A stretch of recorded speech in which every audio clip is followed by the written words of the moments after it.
Good morning. Well, I want to share with you some ideas about cultivation. But first, let me tell you a little bit about myself. I was born and raised in Mexico City during the 80s. It was a very intense decade. We had everything from our second World Cup to one of the most intense earthquakes in history. And we also experienced, and in my own skin, I also experienced deep environmental and social changes. When I was in school, the most exciting part of the day was when we went to play football in the morning. And one day I remember the teacher saying, you know what, you cannot go out and play this morning because there is a thermal inversion, which is basically in a valley like Mexico City, the smog gets trapped by cold layers of air in the early morning, so it's very harmful gases. So the teacher said, okay, you cannot play early in the morning, but you can play maybe afternoon where the sun has done its work and then the gases are released. So I guess that made me happy because I could go and play football later, but for me that was not enough. I mean, my question was like, what happened with those gases, right? So ever since, I just had like this kind of environmental and social sensitivity, even if I lived in this huge city. And you know, I never had this very engineering or scientific approach, so I ended up studying in business school. And I did want to work with green or environmental stuff, but I didn't know how. So, well, I went to business school, and I ended up working for,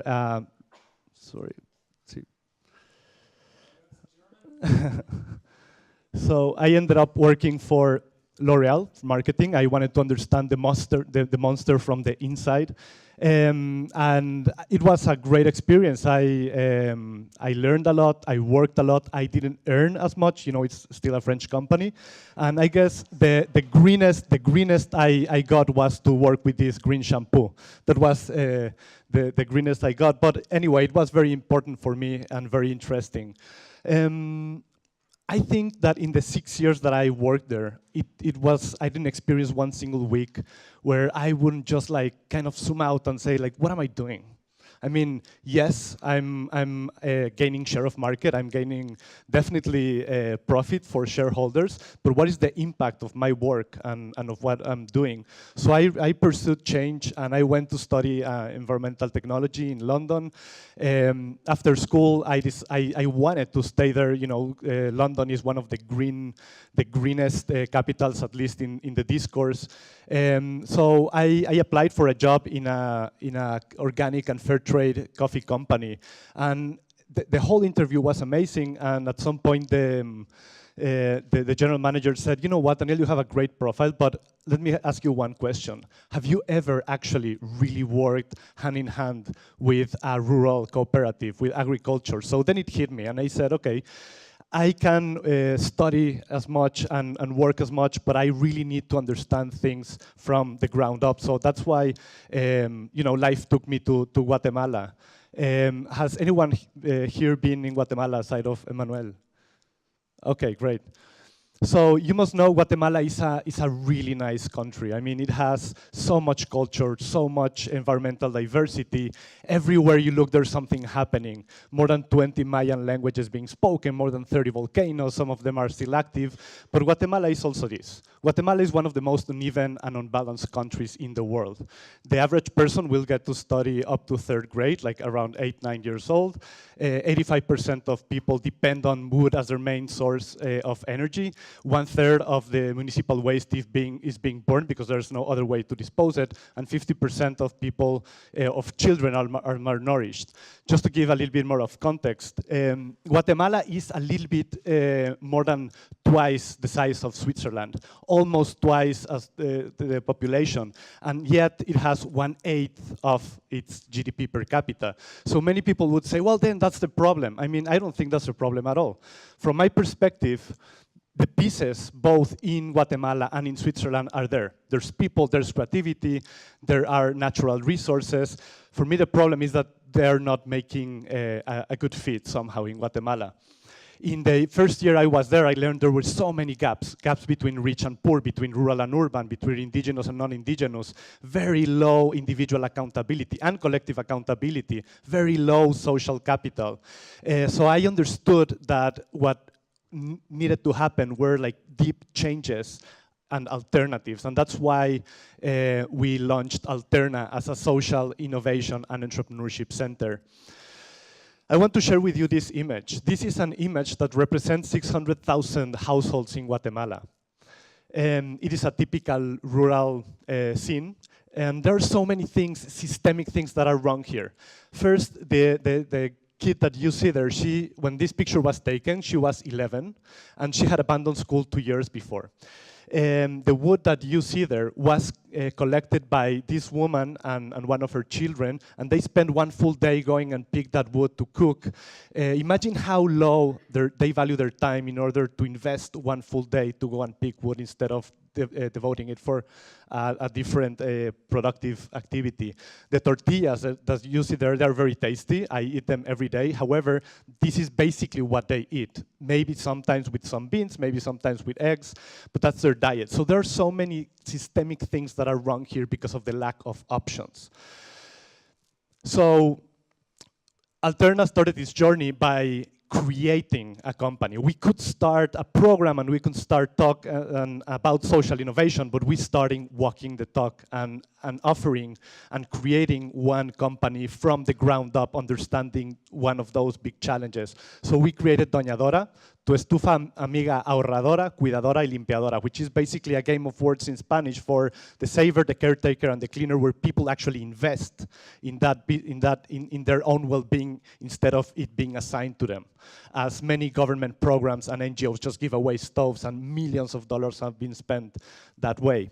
So this was our way of saying, okay, before talking about entrepreneurship, we are going to act and be there and feel it in our skin. And that was amazing learning from us.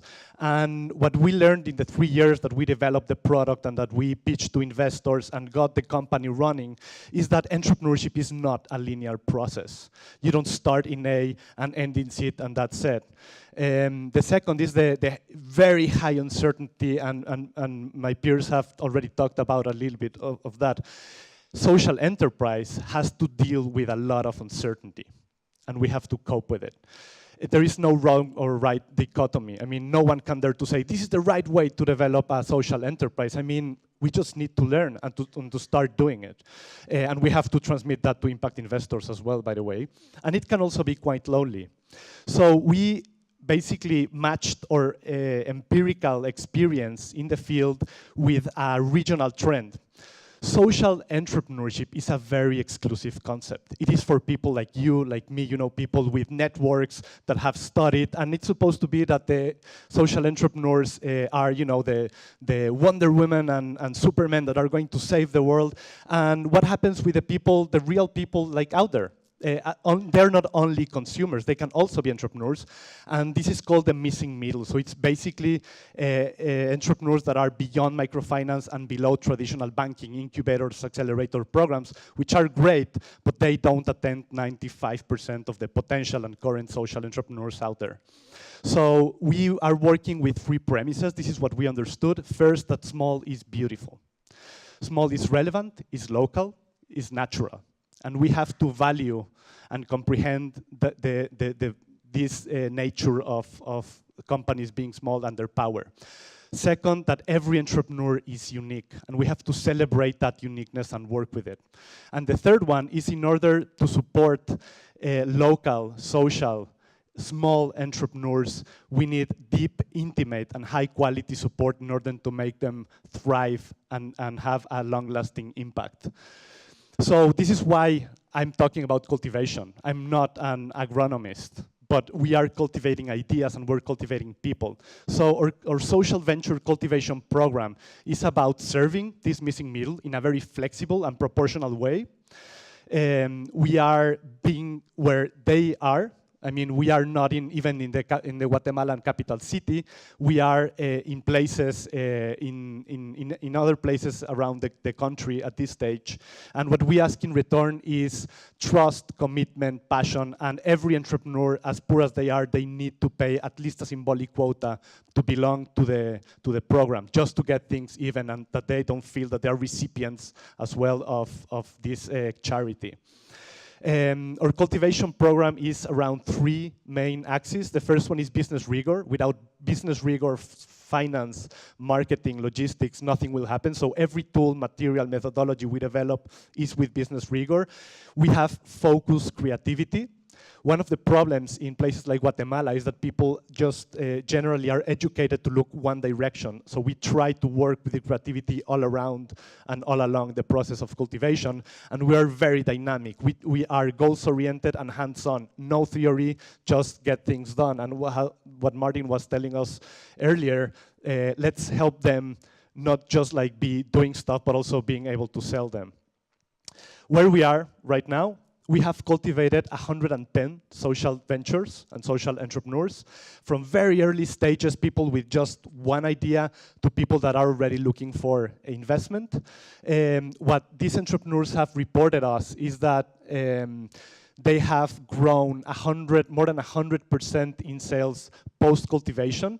And for us, sales is a very important indicator because it's very tangible, and that's how we can understand how much of our impact is in there, aside of the social and environmental impact that each one of them has to measure and communicate. These businesses have an impact on more than 5,000 rural households. And our amazing team of fellows and staff have devoted and invested what we consider the most valuable asset we have, that is our time and is our experience with them. So this is what we have done.